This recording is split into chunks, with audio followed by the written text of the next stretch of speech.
Welcome, everyone, to the 12th session of the ECPS virtual workshop series titled We, the People, and the Future of Democracy, Interdisciplinary Approaches. This online series follows from an ECPS in-person conference held at Oxford University on the 1st of July 2025, where we continue vital discussions here online. My name is Neo Sithole. I am a PhD candidate with the University of Szeged. I'm also a non-resident fellow with the ECPS, and I have been with ECPS for a few years now.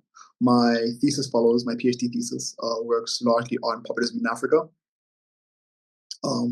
discussing its impact on democracy, shifting political cultures, and the kinds of populist repertoires used by populist leaders within sub-Saharan Africa.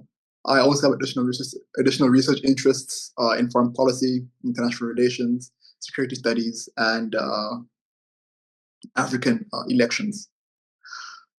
Okay, I will be today's presenter and moderator. The ECPS creates these virtual series workshops to address one of the most pressing questions of our time, that being how the idea of the people shapes the fate of democracy globally.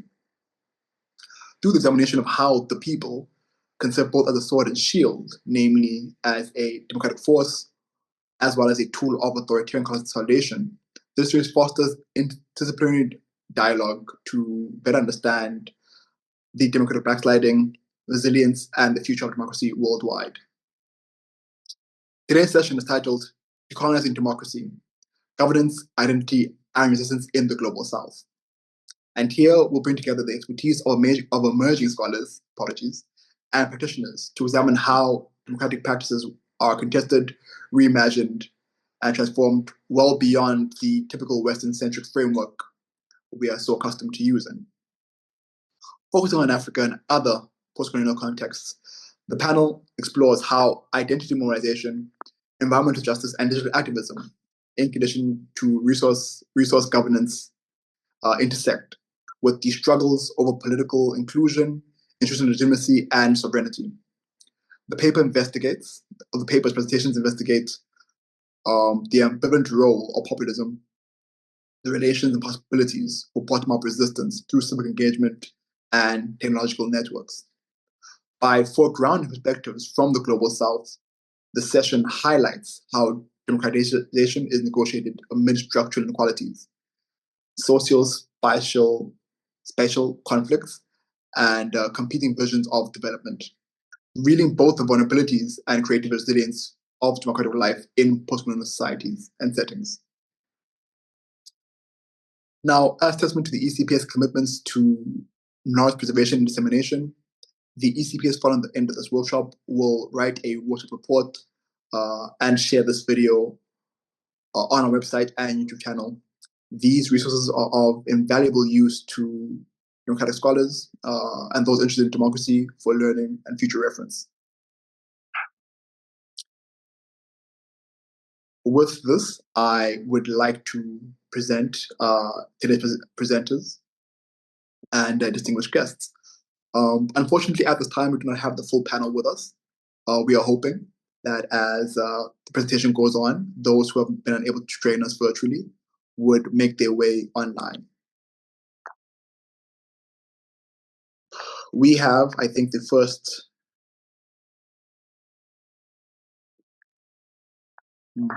apologies.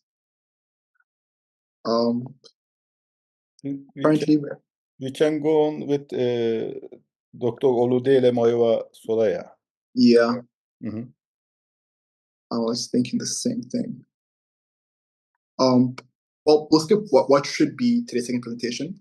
That will be presented by Dr. Oludele Moyowa Solaya, with a topic titled Decolonial Environmentalism and Democracy, a comparative study of resource governance in Nigeria and the United Kingdom. Dr. Solaya is a faculty member in the Department of Sociology at the Olabisi Onabanjo University. His research focuses on addressing plastic waste pollution, promoting environmentalism, sustainability, and advancing development and green practices. Dr. Solaya, we are eagerly looking forward to your presentation. The floor is yours whenever you're ready. Okay. Thank you, everybody. Thank you, everyone. Good afternoon. Ududele Mayawashulaja. And from Olabisi Onabanjo University, Nigeria. I'm glad to present because we're two authors of this particular paper, to present this work to you on decolonial environmentalism and democratic deficit, a comparative study between Nigeria and the United Kingdom. Why this study? Environmental governance is often seen as a democratic participation in current literature. And the main goal is to encourage community, individuals, or stakeholders, actors to participate in management of the environmental resources. But unfortunately, recent studies have shown that current environmental governance is not natural in its real sense, because it's shaped by colonial histories and extractive economies that make most of the governance systems of the environmental resources to be more problematic. And apart from that, it also prioritizes capital and capital accumulation over community well-being, where it further produces what we call ecological inequality across regions. So our claim in the paper is that environmental governance is a site of democratic struggle, not just a technical regulation. Now I'll go to the research research questions.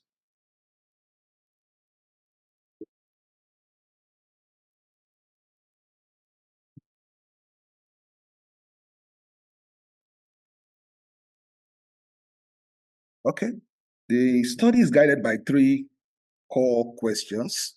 The first is, how do colonial legacies shape environmental governance today in both contexts? And how do distributive, procedural, and recognitional injustice appear in both contexts and in each case?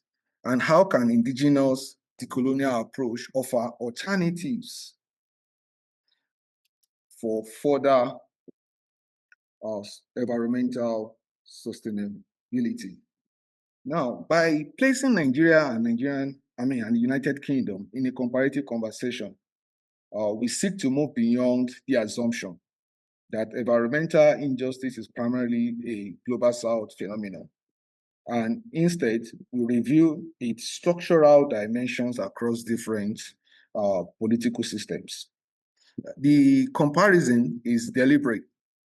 The Niger Delta that represent the case study of Nigeria is a post-colonial extractive economy characterized by oil dependency, centralized resource governance, and militarized environmental conflict. The United Kingdom, particularly the post-industrial regions such as the South Wales and the Northern England, represent a post-industrial transition with advanced climate policy, formal democratic institutions, and measurable decarbonization progress. Yet, despite these differences, both contexts revealed democratic deficit embedded within environmental governance system. Our theoretical lens is decolonial environmentalism. And drawing on the work of Magnolo and Watch, we argue that dominant environmental governance model are shaped by Eurocentric and technocratic assumptions that privilege markets-oriented and state-centered frameworks while marginalizing relational, place-based, and indigenous ecological knowledge system.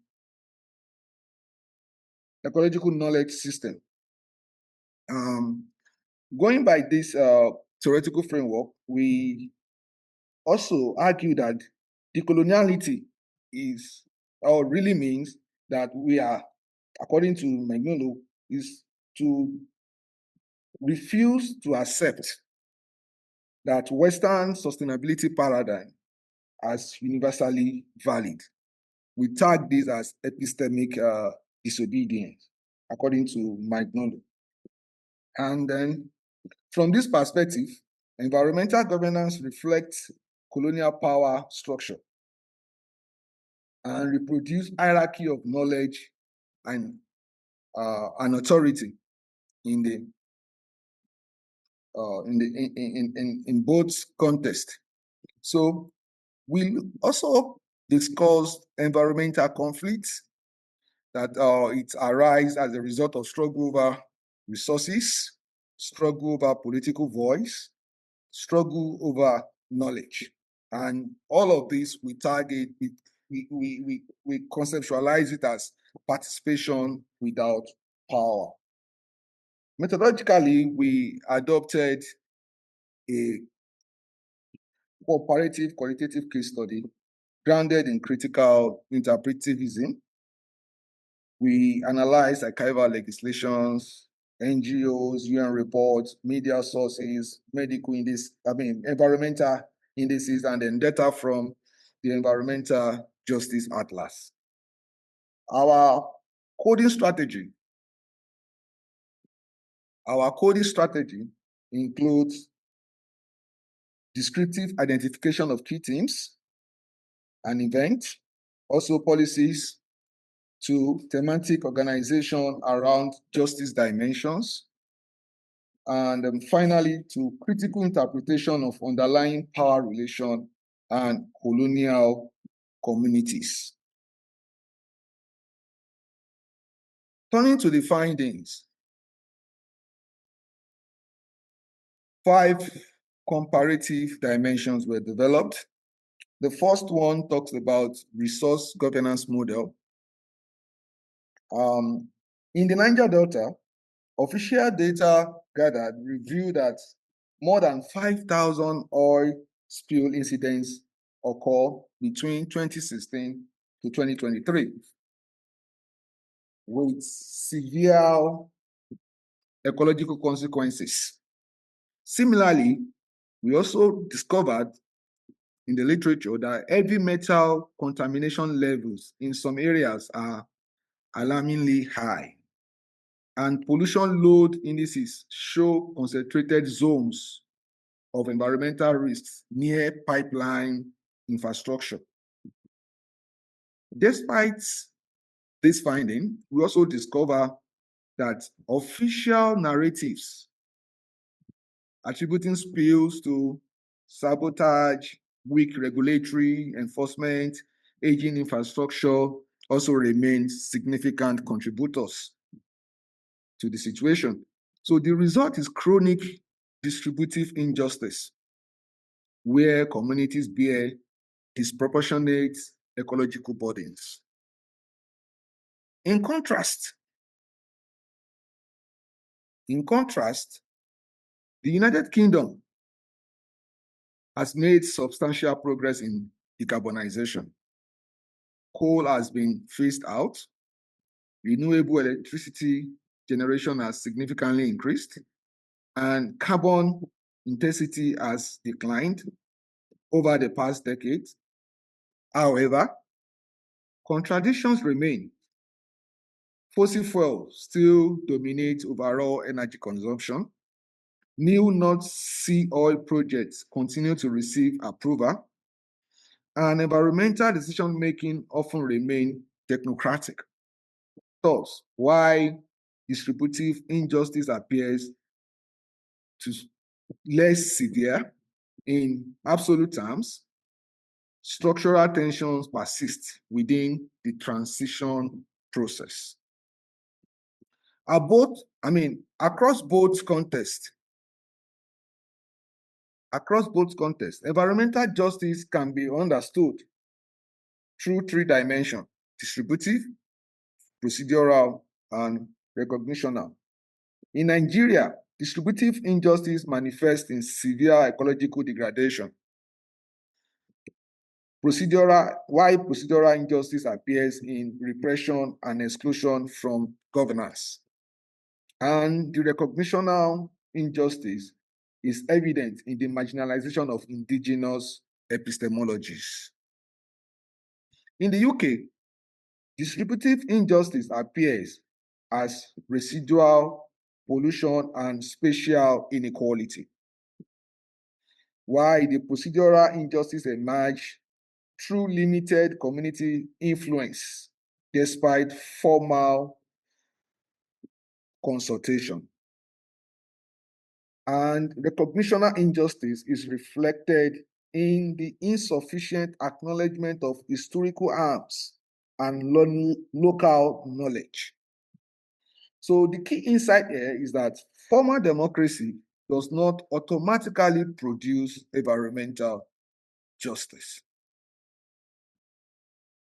The dynamics can be described as participation without power.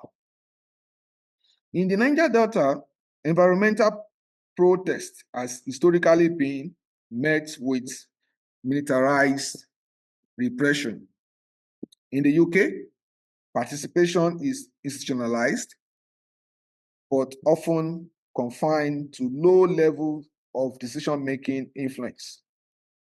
So in both cases, communities may be consulted, but they are really empowered to shape final outcomes. Environmental governance thus review the limit of procedural democracy, where structural power remain centralized.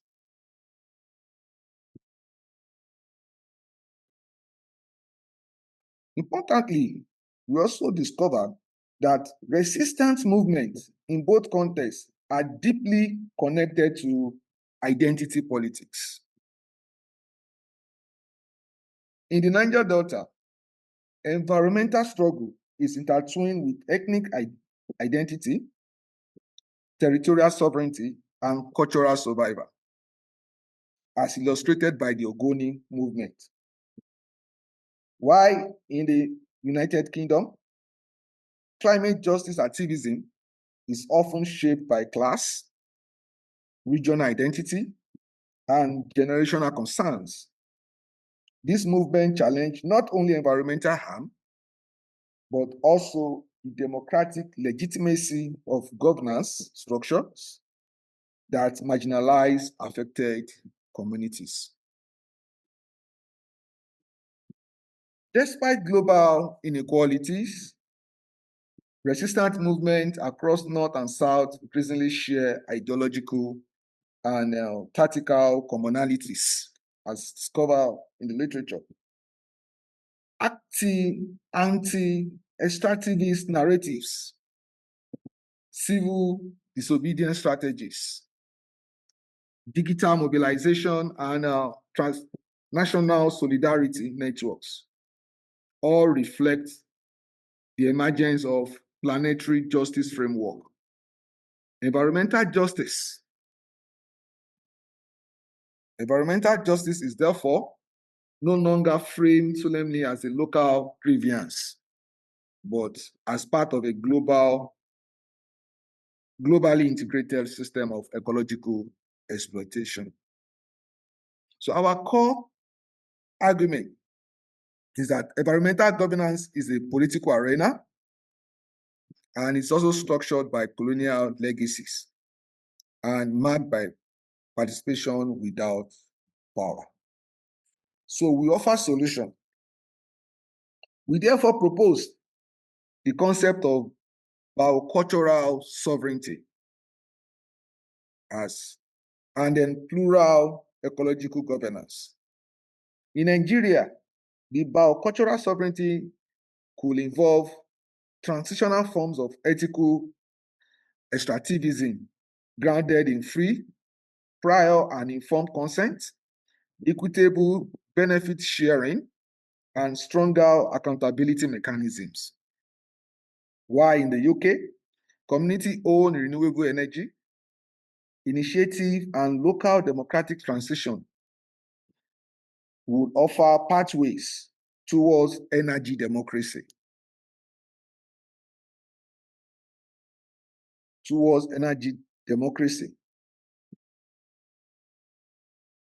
Expand beyond energy democracy, planetary ethics of sustainability. So, in the paper, we emphasize that democracy must expand beyond electoral institutions to include ecological sovereignty, epistemic plurality, and intergenerational justice. And we also conclude by saying that only then can environmental governance become genuinely democratic. Thank you very much for your attention.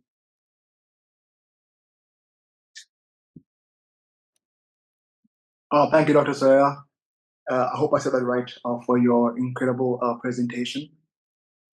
I think that at this intersection, we will introduce one of our discussants, Dr. Gabriel Sidel Njoy, who is a Cameroonian researcher who boasts a broad spectrum of research interests. His areas of focus encompass international relations, regional cooperation, security studies, intelligence, governance, social spatial dynamics, terrorism, and para-terrorism across the continent. He works as a researcher at the National Institute of Cartography and gives lectures at the Cameroon Institute of Diplomatic Strategic Studies. Dr. Gabriel Joy, pleasure. Thank you for joining us. I will feature as the second discussant. I won't bore you all with my very short list of these accomplishments. And we will both have a conversation, I think, open to the group as well, around the presentation provided to us by Dr. Solaya. Dr. Gabriel? Yes. Are you getting me? Yeah, we can hear you. Okay. Thank you very much, Neo. Thank you to the organizers, and thank you to the speaker, Dr. I think Olunde from Nigeria. Yeah? Thank you very much for your brilliant presentation. You know, it's a stimulating and timely contribution on populism studies and governance issues in recent times. So what really strikes me immediately in this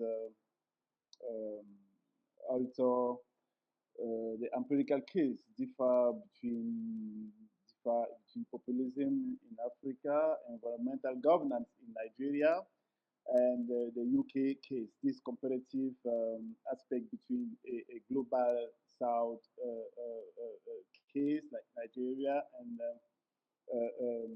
a developed country like UK, comparative aspect of environmental governance, is a very, very, very interesting transversal analytical issue. So I think it is also compelling in the sense that environmental governance is not neutral. That's what your paper tries to show. It is not neutral. It is historically embedded in extractive political economy. It is also historically embedded in colonial legacy. So the paper implicitly raises a profound question that I try to note is that can democracy flourish within development models that reproduce colonial extractivism? I don't know if you can get the question. Is democracy really flourish within these development models that reproduce colonial extractivism? The comparative dimension, as I said earlier, between Nigeria and the UK is especially important in the sense that it disrupts the assumption of environmental injustice that is really always, presented as a global south problem or issue. Instead, your paper raises the aspect and reveals the fact that resource governance and democratic accountability interest different contexts and different environments, not only, as I said it, in the global south, but it is a transversal issue between the global south and even the global north or developed countries. However, I would like to further invite you to clarify us on one issue. When we speak of decolonial environmentalism, are we advocating epistemic recognition, acknowledging indigenous knowledge system, or institutional transformation, reconfiguration, ownership, participation, and accountability structure? So I want you to clarify us on this issue, or better expand or tell us better if environmental resistance may democratize discourse, but does not transform governance architecture. So I want you to clarify us on this issue. But globally, I enjoyed this environmental issue that you brought it in the populism discourse and governance in Africa. Is quite interesting. It's not always being presented in different discourse on populism. So it's a very, very interesting aspect that you are bringing it, and it's very quite innovative and shows us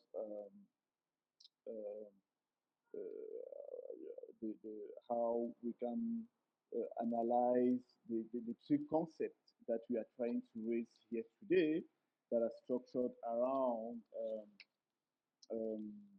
decolonization, around decolonizing democracy, governance, identity, and resistance in the global south. So these comparative aspects of environmental governance can be an interesting topic to be discussed in populist discourse and democratic decolonizing.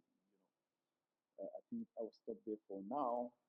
Maybe I'll come back later if maybe it's needed.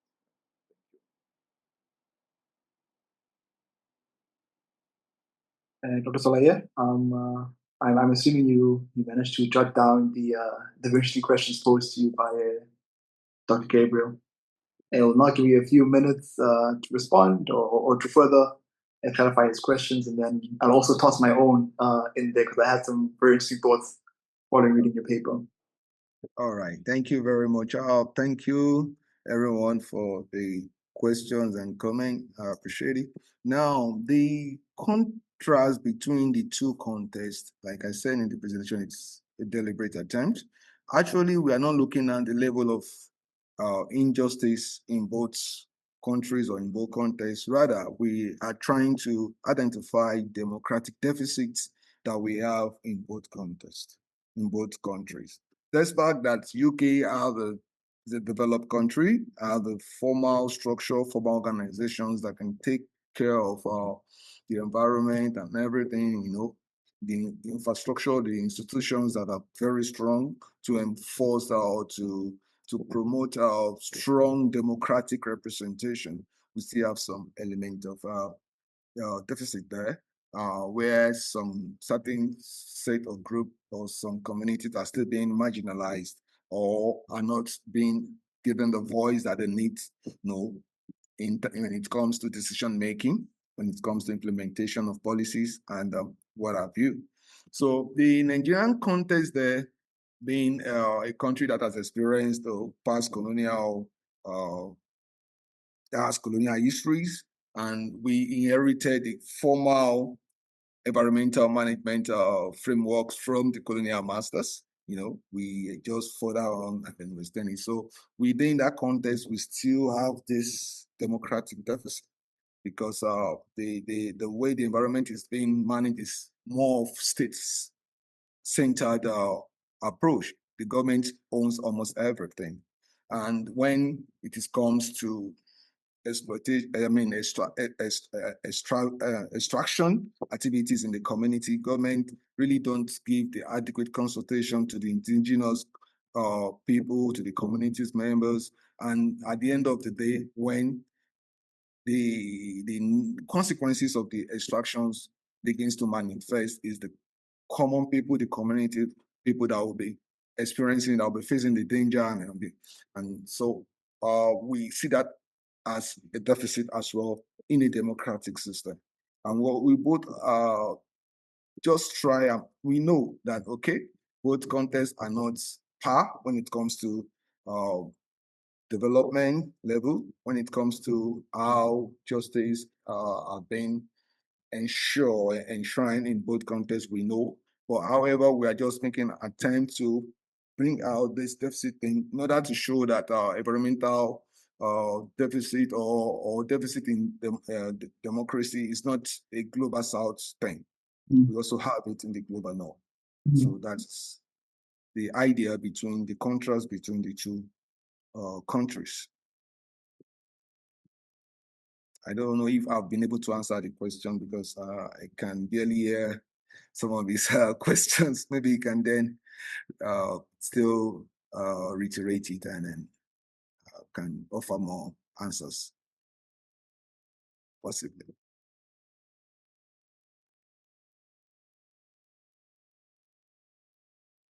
I'm going to assume that Dr. Gabriel's silence means that his questions have been answered. I have a few of my own following reading the paper, which I think is wonderfully written. I think the papers, you go into extensive detail in providing not only the rationale, but also the methods and findings. I think the paper is remarkable in that you not only give the theoretical arguments, you also show proof in as far as at least in the Niger Delta, in as far as the kind of minerals, chemicals found in the topsoil that are affecting the people.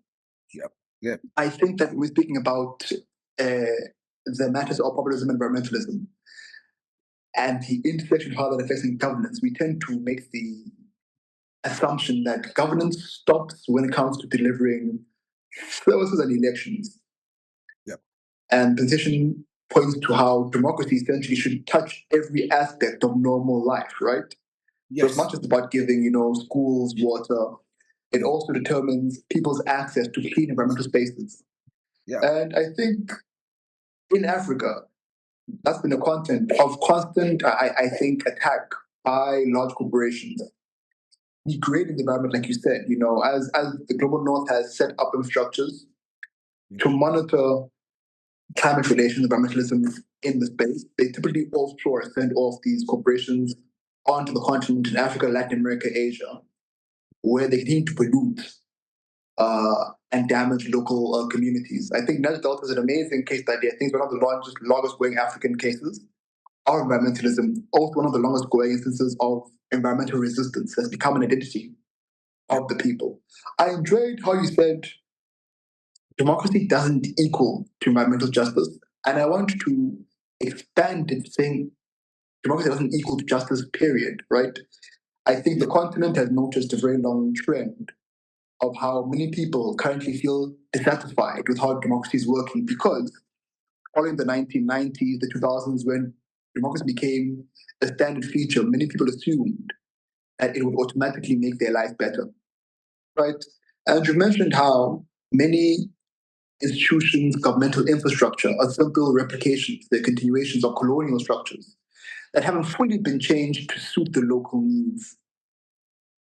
I'm not quite sure if you're aware, but in areas like Kenya, for example, South Africa, there are continued instances of colonial-led land grabs. Where in Kenya, the Kenyan government currently is selling off land to hotels and the local Maasai people are currently in court trying to legally justify how they have claim to their nomadic land. In South Africa, there's been many cases of attempts by foreign-owned companies. In 2005, the United States. In 2015, it was the French, trying to trademark rooibos tea. Rooibos tea from South Africa's trademark indigenous teas, and both times the trademark failed. But I would like to know your opinion on how on the possible linkages on these kinds of environmental resistances continentally, and how this might offer an opportunity to really invigorate democracy continentally wide. Thank you so much. Very fantastic question. Let me start from this point. Our idea in that paper is not to totally reject the current environmental management framework or policy or institution. We're actually arguing that current framework should accommodate the indigenous ecological mechanisms or systems, indigenous knowledge system, so that it will be more robust. And we tend to achieve that by bringing out those deficits in the current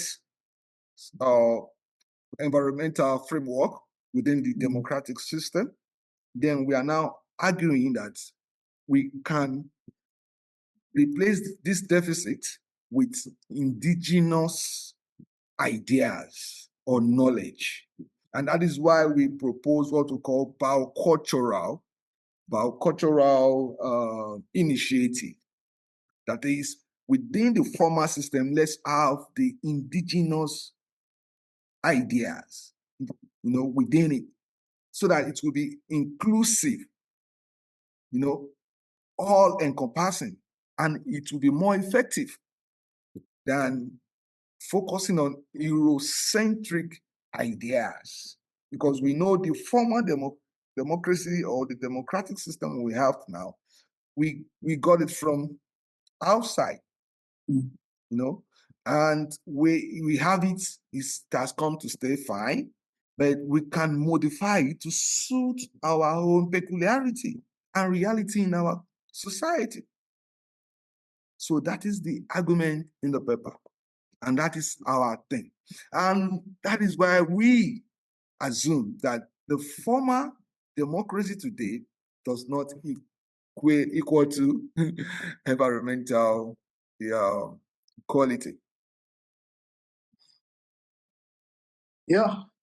I would like to just abuse, before opening up the floor to the attendants, I want to abuse my role as moderator and chair just a bit longer. There's a section in the paper where you highlight how failures in the Niger Delta are in part due to failures by NGOs like the United Nations that had faulty reporting mechanisms. I want to ask, when it comes to having a multi-level overhaul of environmental justice, do you think that it is enough to rely on more advanced multinational intervention where there is no state-owned institutions that accurately report environmentally? Or do you think that the best option is to fully revitalize and capacitate states to do accurate environmental reporting for accurate environmental democracy?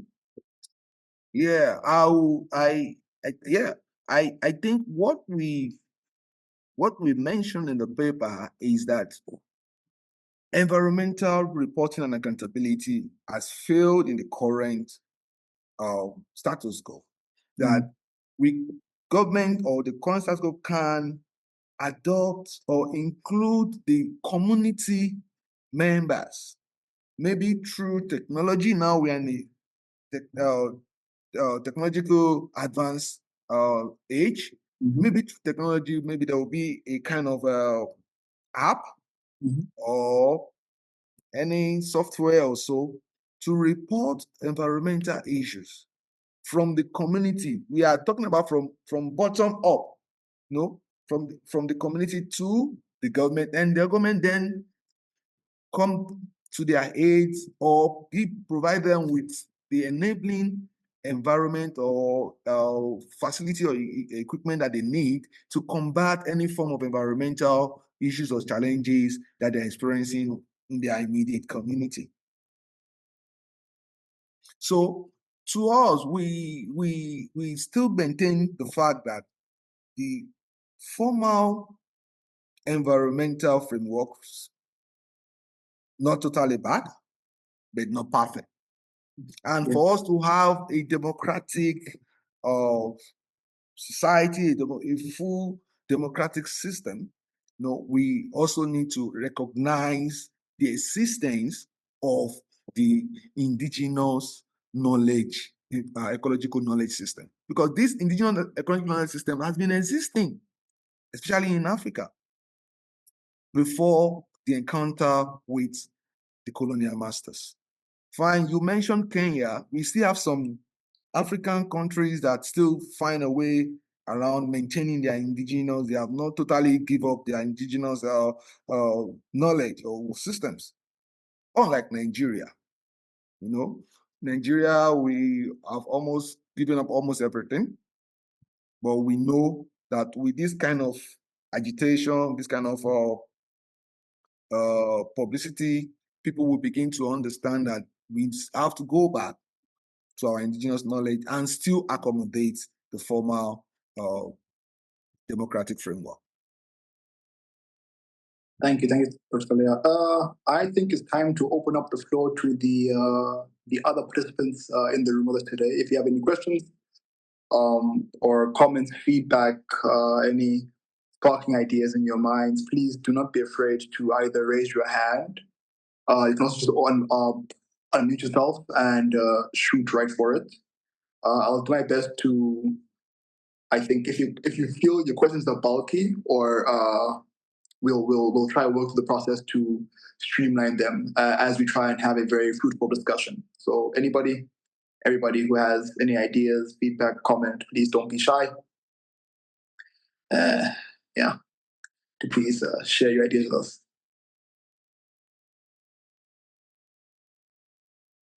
Neo, I think you couldn't see my hand. Oh, I did not see your hand, Philip, but thank you for speaking. Apologies. No problem. Thank you very much. I have actually a question for you and Oloya or Gabriel, whoever answer this question, or all of you can answer this question. It is a bit out of context, but totally related to the subject of this ecology and environmentalism in the Africa. In recent years, many autocrats, many populist actors emerged, and one of the most prominent one is Trump and his MAGA movement. As far as I follow, MAGA ideology defends a kind of undoing decolonial perspective and undoing postcolonial approaches. So they defend a kind of new imperialism, new colonialism, So I wonder how much should the African countries, African people, African nations concern about this new approach?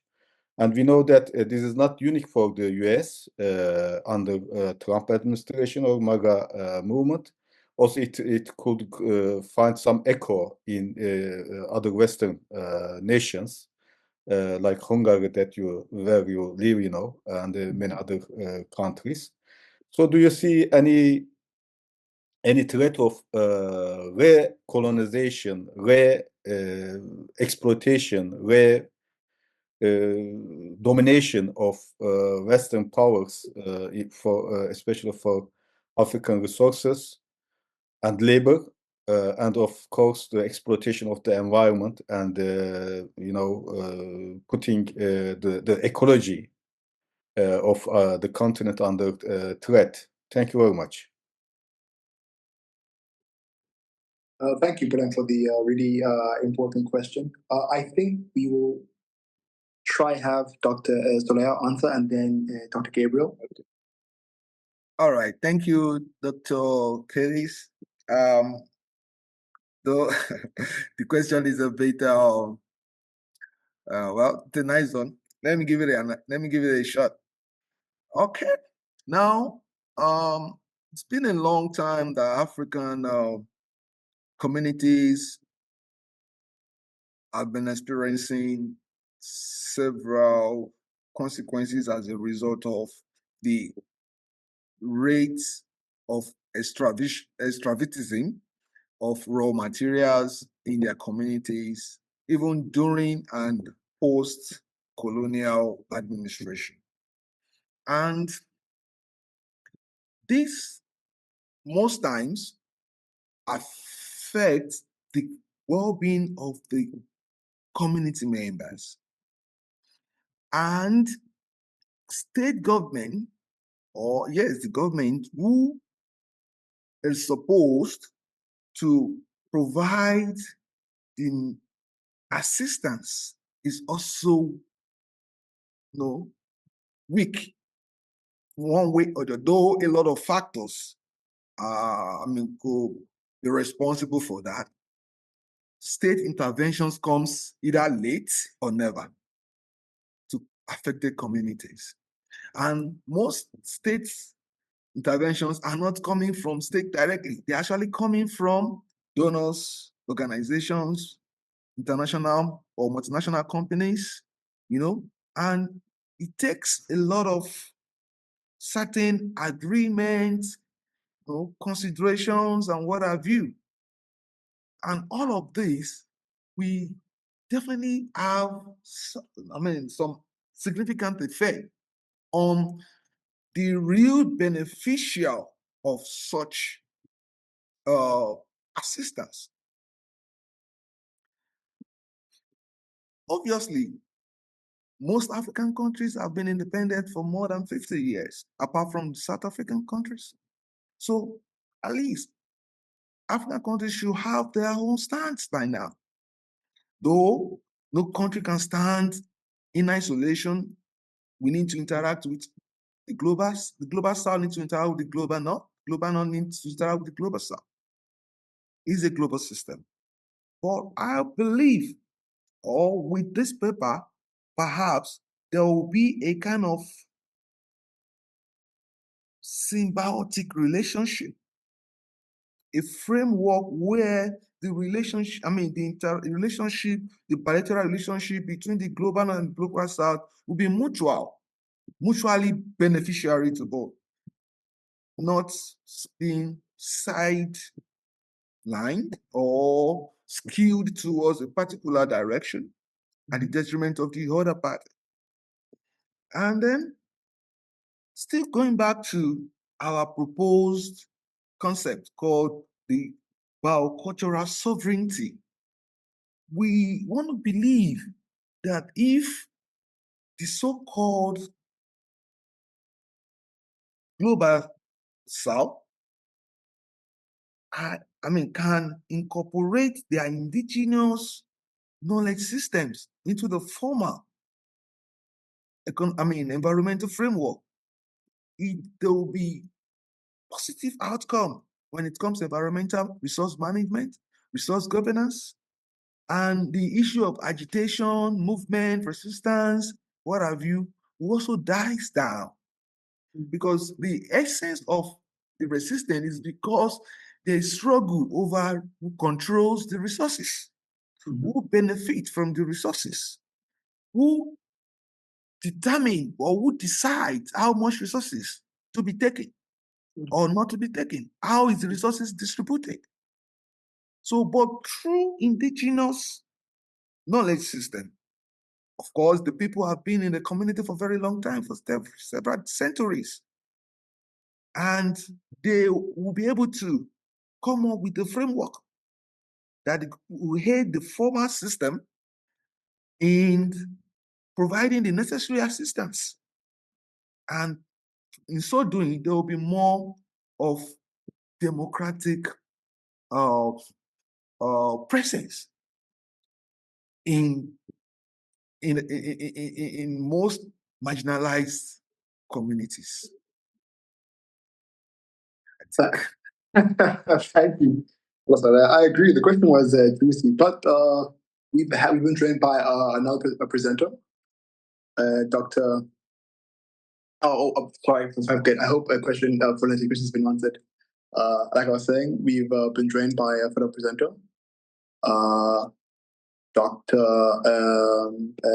I apologize if I mispronounced your name, Dr. Yves Valerie Obame. Please provide me a quick minute to pull up Dr. Obame's biography. Dr. Yves Valerie Obame will be presenting a paper titled, or presentation titled, Africa at the Head of Populism, Identity Moralization, looking at the crisis of political alteration and the trial of democracy. Dr. Obame is a sociologist holding a PhD in political sociology, obtained from the University of UND in 2022. He is a lecturer researcher at the University of Beledweyne in the Department of Political Science, and also associate lecturer in the Department of Sociology at the University of UND in Cameroon. He is also a member of the Cameroonian Laboratory for Studies and Research on Contemporary Societies. His research focuses primarily on how electoral technologies, public policies, and more generally socio-technological transformation processes structure electoral governance, in addition to the dynamics of citizenship and political behavior. Dr. Obame, thank you so much for joining us.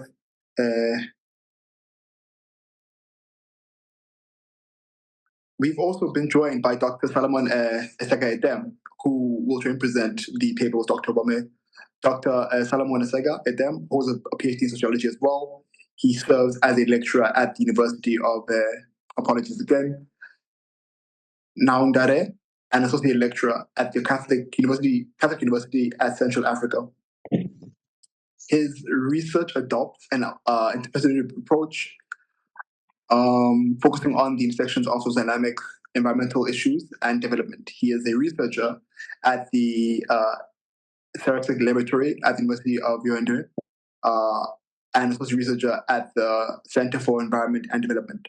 Dr. Szeged also works as a social engineer and environmental consultant, offering his expertise to a field-based project or projects that integrate social sciences insights with ecological challenges. Thank you again for joining us, Dr. Obame and Dr. Edeme. I'm not sure who will present, but please, the floor is yours. Take it away.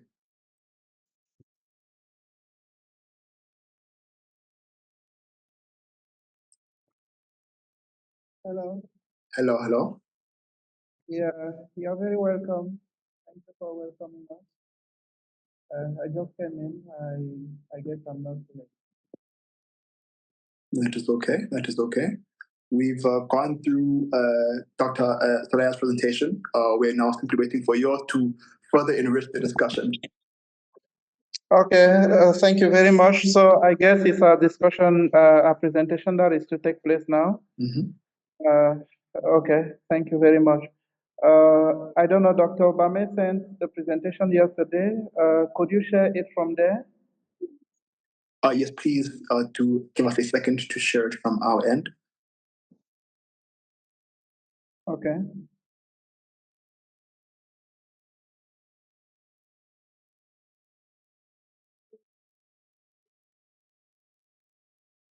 Okay, while sharing the presentation, I think I can start with the presentation. It's a pleasure to be part of this conference and discuss the issue of populism from the perspective of Cameroon. Our presentation is entitled Cameroon at the Trial of Democracy, Presidential Elections, Communocratic Populism, and the crisis of political transition. And this is simply because, as sociologists, we have been observing since the year 1990 that Cameroon got into pluralism, democratic pluralism, we can call democracy.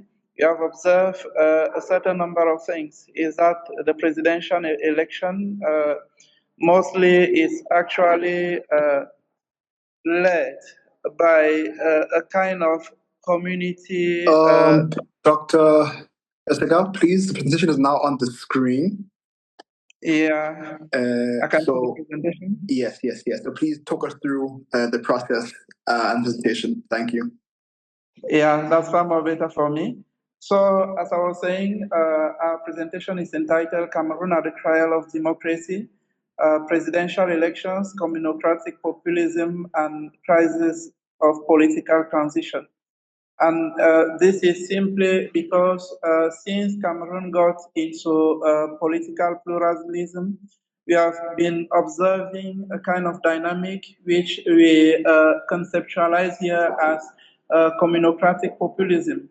That is, Cameroon is actually made up of about more than 250 communities, ethnic communities, and those 250 ethnic communities getting into democracy is like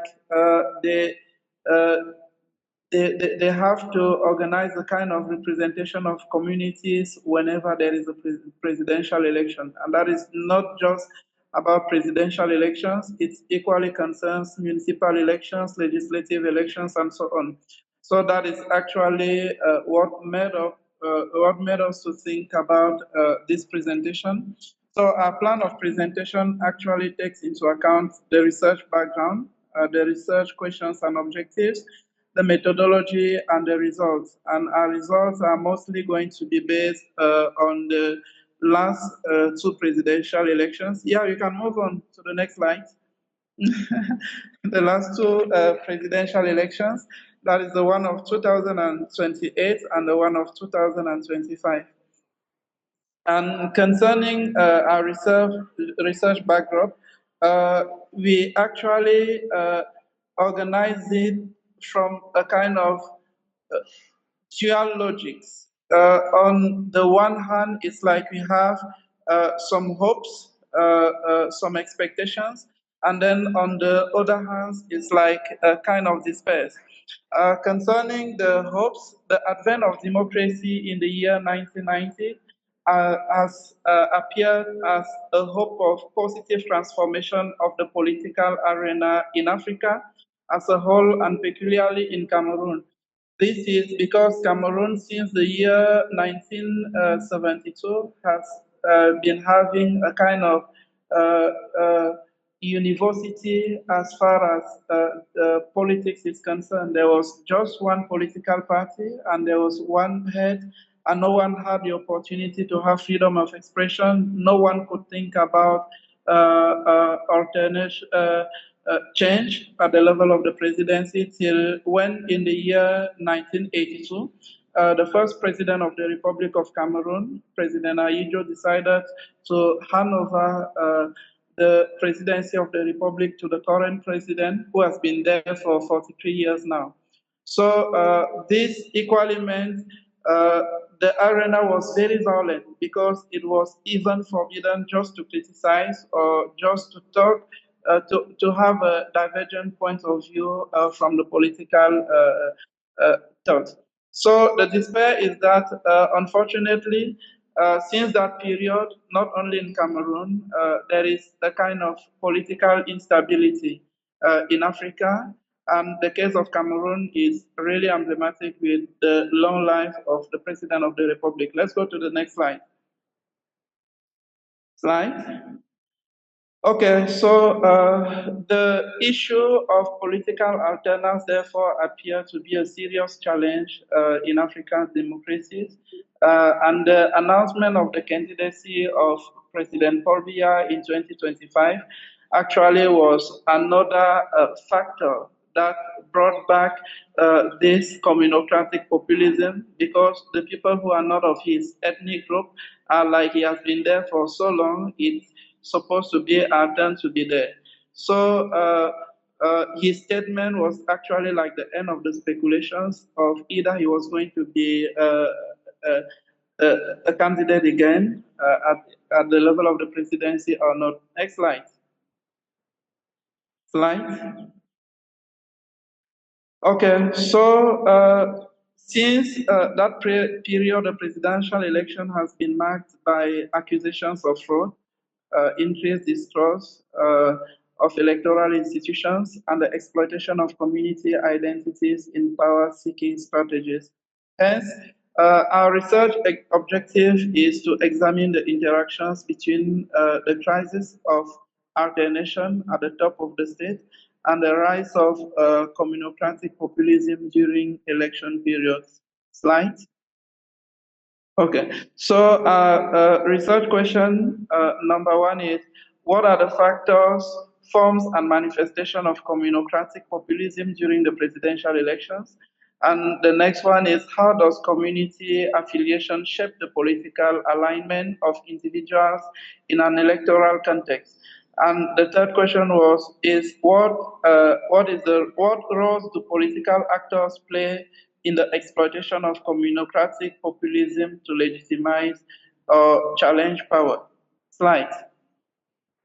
Okay, so we use a mixed method, generally exploiting data from the social networks and the observations being in the field of Cameroon peculiarly. And that is what made us to get the results you are going to be presenting today. Slide. Slide. Okay, so as a result, we can see on one hand, can I get to where we have the first figure? Can we get to the next slide, please? Okay, presentation is not having the figure. Let me get there. Okay, so yeah, there are actually some figures that does not have, and that is presented at the result. And the first one is actually a chart. Presenting the result of the last two presidential elections. For the last three ones, the country started from 2011, and we are going to realize that for all those elections, 2011, President Bolivia actually led the race with 77.99% of the vote, and 2018, he got 71.28% of the vote, and the last one in 2020. Dr. Eteme? Yeah. Yeah, your voice is not sufficient right now. Okay. Please close to mic. Thank you.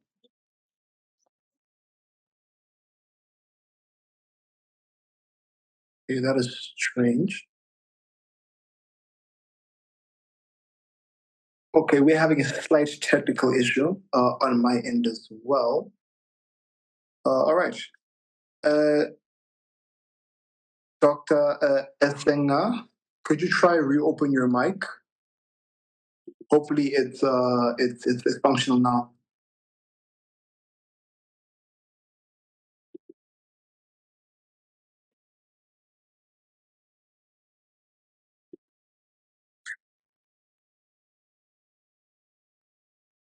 I do not. Yes. Hello, Doctor. That is better. There's a bit of an echo, but that is slightly better. Yes. Hello. Hello. Yes, we can hear you. Hello. Hello, Dr. Esenga, we can hear you. Okay. Can I continue? Yes, please continue. Okay, thank you very much. So I was saying that from the chart we have before us, we'll see that the result of President Paul Biya, who has been there for so long, for almost 43 years, presents a kind of consistency, efficiency, and communocratic populism, whereas his challengers are actually mobilizing the community argument to try and overthrow him. And that will be observed in the 2025 elections with Issa Chiroma Bakari, who happened to be the main challenger. We saw that there was, first of all, a kind of, since President Paul Biya is from the southern part of Cameroon, and Issa Chiroma Bakari is from the northern side of Cameroon, the communities of the north were almost all mobilized behind Issa Chiroma, and the rationale was that it is time for the people of the South to leave the power. We equally have to take it. And when we go back to 2018, it was the same dynamic with Maurice Kamto.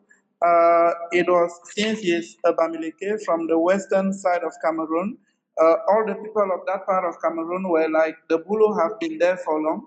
It is our own turn to get to power. And you're going to realize during the post-electoral trial, he said it as though, had it been he was a Bulu, he also would have been a president of the republic. So from that, it's like a kind of feeling that the Bulu who are in powers have actually confiscated the power for them. And when President Ayijo, who was from the northern side of Cameroon, gave the power or handed over the power to President Biya, in the mindset of the people from the northern side of Cameroon, it was like giving them the power for a while and then we get back our power. So now that President Paul Biya has been there for 43 years, it becomes like he doesn't want to give back our power we gave them.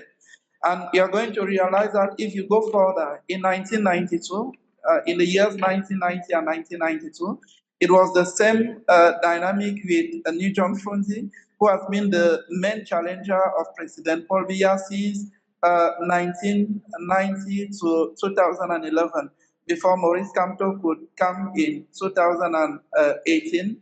And because John Frunzi got tired and decided to make of Joshua C. the president of his party.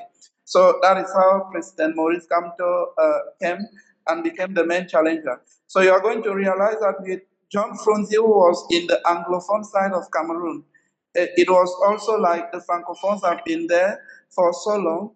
It is our own turn to take it. We cannot be dominated by the Francophones. And that is actually the same thing that got accentuated with what we call today the Anglophone crisis in Cameroon, with the northern and the southern part of Cameroon, who are actually fighting for secession. So it is like in Cameroon, the dynamic around conquering the political power at the top of the state has always been led by a kind of community aspiration to equally get their own side of the share of the cake, instead of discussing ideologies. And that actually makes us to discuss the orientation of democracy. We consider it as a kind of democracy. So what we call communocratic populism is that kind of tendency of mobilizing the community levels in order to access to power, or in order to be able to control the political arena. And that is what we have been living in Cameroon since the access of Cameroon in pluralism, in democratic pluralism, in the year 1990. Thank you very much. Thank you, Dr. Singer, for the succinct and short presentation. We, before your joining, had already began with the question and answer session. But I'd like to ask Dr. Gabriel if you have any questions or discussion points following hearing the presentation by Dr. Ethinger. Dr. Gabriel? Yes, Neo, thank you very much. Thank you, Dr. Isama, for your brilliant and concise presentation on the Cameroon case. It is quite interesting, you know. Cameroon is actually maybe at the center of the world in Africa, as we have one of the oldest and longest in power president in the world and in Africa. It's an interesting case to, analyze in populism studies and discuss. So,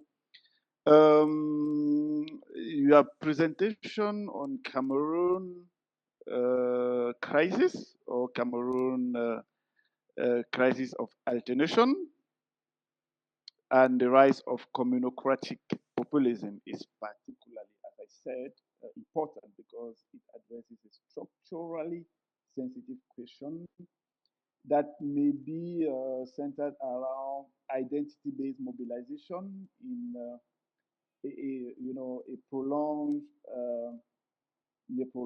incumbency system that represents democratic renewal or democratic erosion. It is balanced between is it a democratic renewal or a democratic erosion? So I see in your presentation two analytical positions. One, the first is structured around identity mobilization. That is crucial for me in the Cameroon case. In this context, in this Cameroonian context, political competition is structured less around programmatic ideology than around communal belonging or identity belonging, regional solidarity, historical political grievances, and narratives of stability and protection. These are 2 points. One from the elites, political elites, that bring out narratives on stability and protection. And the other side, there is a communal belonging narrative or regional solidarity and political grievances standing.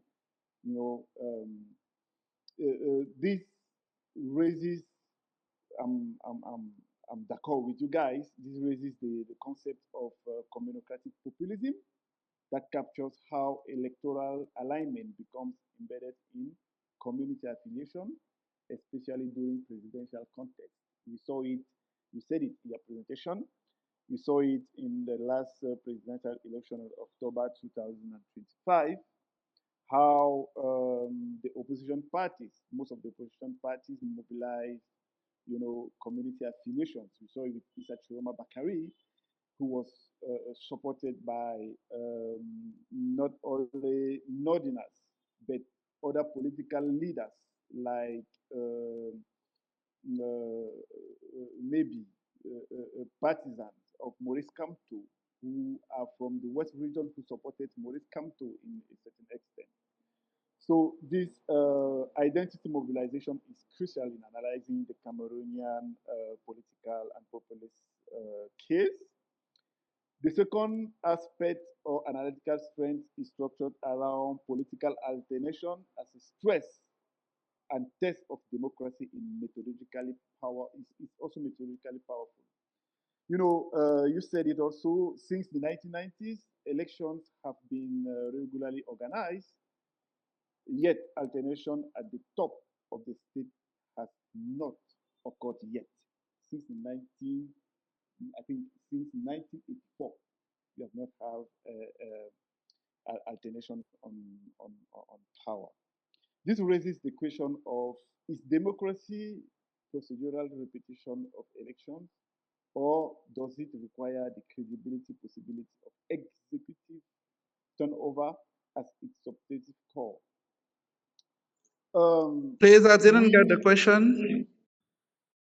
Yes, I said the question is about the democratic procedural repetition of elections, or does it require the credible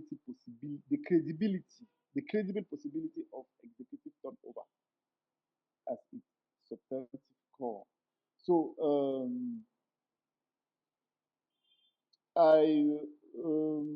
what I want to show here is that we observe a pattern of election persistent, but alternation remains structurally, if I can say it, structurally improbable. As communal rhetoric often frames political competition and defends communal survival, regional balance, or national stability.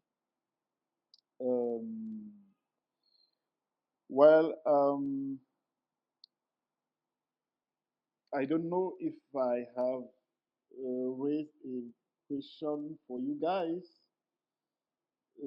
but for the moment, I don't think I have any practical question. But what I can say to round up is that the topic is quite interesting in discussing communocratic populism and democratizing mobilization, which is, you said it, embedded in historical identities, and or to a certain extent, it is being instrumentalized by communal belonging or regional, regional belonging within a state architecture that is being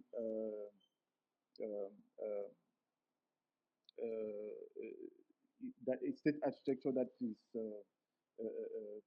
power concentrated, and that is essentially a power vertical. How can I say it? A power vertical structured state. So I think for the moment I can stop there for now. Thank you for the question, Dr. Sturl. Dr. Abuwe? Yes. Yes, please go ahead. Hello. Hello. Hello. Hello. Yeah, we can hear you. Please go ahead. Okay. Thank you very much. I'm so grateful for the comments that was made. And from his comments, I think there are two elements I can simply add, even though he said he did not have any question. The alliance game we could observe during the last presidential election is actually enforcing this idea of communocratic populism, because what the procedure, he talked about the procedure when talking. The procedures or the electoral process has always been contested in Cameroon since 1990. There have never been a consensus,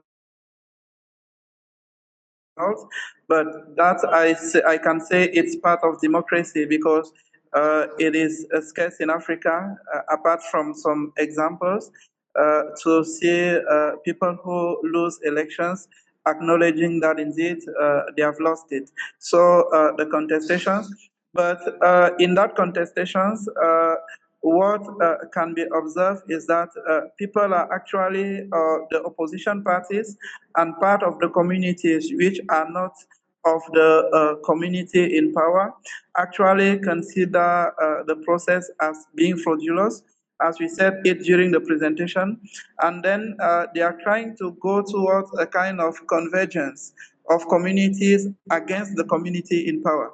That is why when you see the results of Issa Chiroma Bakari in 2025, it is indeed because Maurice in the procedure earlier, because according to ELECAM, the institution in charge of elections in Cameroon, he did not fulfill all the conditions to be a candidate at the presidency. So what he did, it was like, okay, since we cannot have it, we the people of the grassfield, it is better for another community to get it apart from the community that is already there. That is how there was a kind of convergence of the idea of making the people supporting Maurice Kamto to vote for Issa Chiroma Bakari, and that partially determined or justified the success Issa Chiroma Bakari had during the 2025 elections. So there is this alliance, this communocratic alliance games, which is equally developed faced with the political party in power, which seems to be a hard. It's like we have to do everything to make that community leave the power. Thank you very much. That's what I could add from his comments. Thank you, Dr. Estinger. I would like now, as we reach 4:30, to open up the floor to our attendees and other participants. It is a free-for-all regarding questions. If you have anything for our two presenters, please go for it.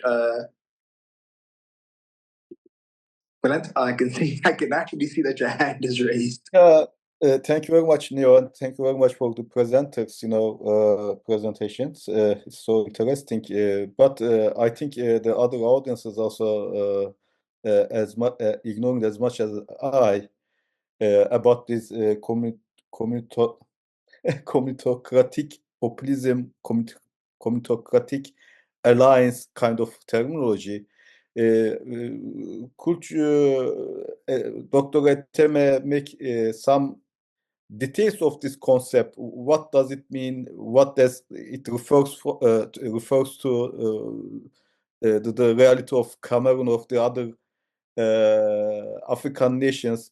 It means whether it refers to the tribalism in the Africa, or it means some other things. I'm not sure, because for the first time I encountered this terminology. If possible, could you explain a bit?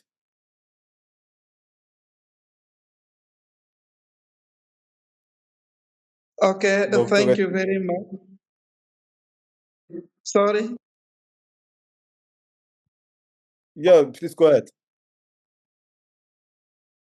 Thank you very much. I think the concept of populism, we already have its meaning. When you talk about communocratic populism, it is a kind of combination, because we know some terms are actually from the old languages, the Greek and the Latin, concerning the Greco-Latin group of languages. And there the term stratos or kratein refers to the power. So here we are in an electoral game which is supposed to be democratic. It means that is the general idea. It is the ideology of the Cameroon you want to see tomorrow. How do you want to see it, and so on. But we realize that there is a kind of paradox with people actually mobilizing the communal level for them to access to this power. So from that perspective, where accessing or conquering power is no more in a game which is supposed to be democratic, led by the ideology of development or by the general idea, but is instead based on community mobilization, community violence, community insults. We try to forge the term communocratic populism from it, because it's like the community is what is put ahead to try and convince the people to vote for one candidate at the presidential election. That is what we call communocratic populism. And it is from that concept of communocratic populism that democratic alliance. That is, communities trying to conquer the power through the lever of the community, realizing that it is challenging to overthrow the community that is in power, try to make some kind of alliance between communities in order to be stronger and to fight the community. So you realize that the game of accession to the presidency of the Republic is no more something about people proposing ideas and trying to convince people from their ideas, but it's about people demonstrating how their communities are the most intelligent, and henceforth are the most qualified to be able to access. And when, for example, they talk about the accounts, the results of President Paul Biya since he has been in power, many people are not going to talk of President Paul Biya as an individual, but they are going to talk about the Bulu, that is his native community. It is like the Bulu are the one who have done this, who have done that. A kind of blinded by the community idea to the point that it is very difficult to ascend it, to transcend it, and get to the general idea and try and think democracy as it was taught in the beginning. That is, we are in the republic, the res publica, the thing of the public, so we must consider it as a common thing and try and govern it by the general idea, by the common idea, and not the community idea. So that is what makes us talk about communocratic populism and communocratic alliance. It is true that we talked about it in one of our papers somewhere, but we have not yet developed it in a paper. I think this is the first platform. We are actually testing this concept to see what it looks like, if it is coherent, and maybe after that, we'll see if it can be interesting to be discussed. I am so happy to hear that it is his first time used in this platform. Otherwise, I feel myself so ignorant. Thank you very much for this explanation. Yeah, I agree. I agree, but I heard the phrase. I kept thinking, hey, I've never heard this before. It is a very interesting concept, yeah.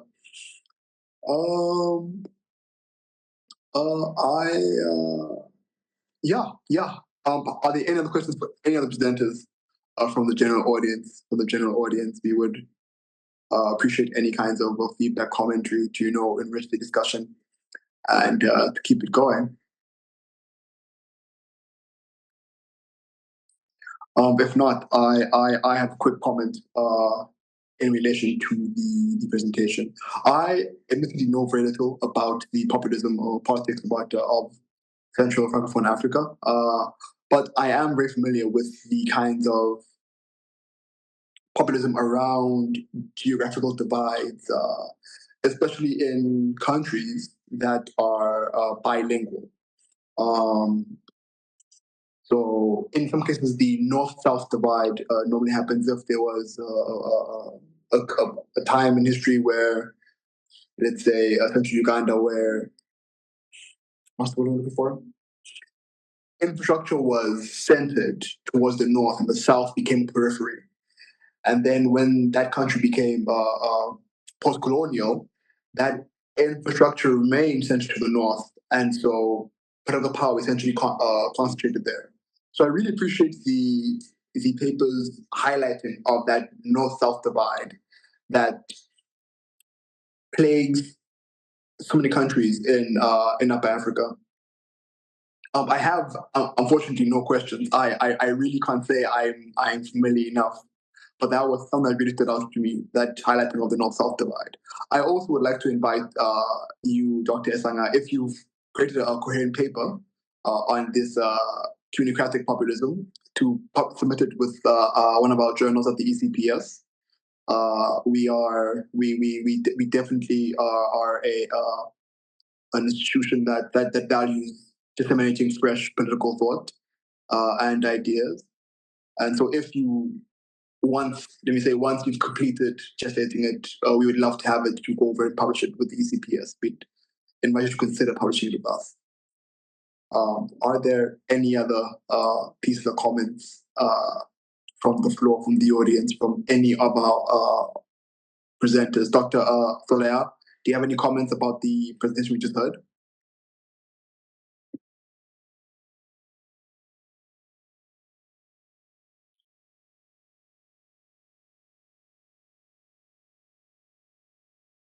No? Okay then. We have come around half past. The floor is quiet, and by that, I'd assume that everybody's had their mental appetite satiated, which is fantastic. I will give just a quick feedback on the presentations. I think in both cases, what we do notice is that as democracy has developed on the African continent, and as the idea of populism has become a lot more common, there are still very understudied facets of populist interaction, populist expression that are crucial for not only understanding the interactions or functions of African democracy, but once explained might lead to better understandings of African democracy vis-a-vis its interactions with decolonial governments. Dr. Salaya's paper highlighted the matter of economic populism and governance with a case study between the Niger Delta and areas in the United States, the United Kingdom. In this case, what is very visible is how environmental resistance is a salient feature for local identities, but also how governments have not yet transcended this almost colonial idea of degrading. That's not the right word. Degrading, degrading communities environmentally. They have not yet found ways to actively pay restoration for it. In the case of the United Kingdom, while it's become a lot more economically conservative, economically familiar, it has begun to export its harmful practices towards African communities, and those communities are paying for it. With regards to the Nigerian government is still, unfortunately, has not yet developed the tools required to accurately report on environmental damage and issues. And what this does for the people in the Niger Delta, it forces them to rely solely on themselves for any kind of restitution. When it comes to Dr. SM's presentation, that was very brief and concise. He points out the the democratic issues in Francophone countries, and how after democracy there has been a plaguing of strongman leaders who have refused to either incorporate democracy fully or relinquish power, or they pass it down like it is a sense of hierarchy. He also points out how within these states there's a plaguing issue of communal divide and tribalism, where a person in power might be ruling of their own accord, but community, they're ruling on behalf of the community. He also puts forward a very interesting idea of democratic populism that I think is groundbreaking in the idea that it highlights the ways in which communities themselves advocate for the election or erection of particular leaders, which is, I think, an interesting twist from how we see normally populists approach a community.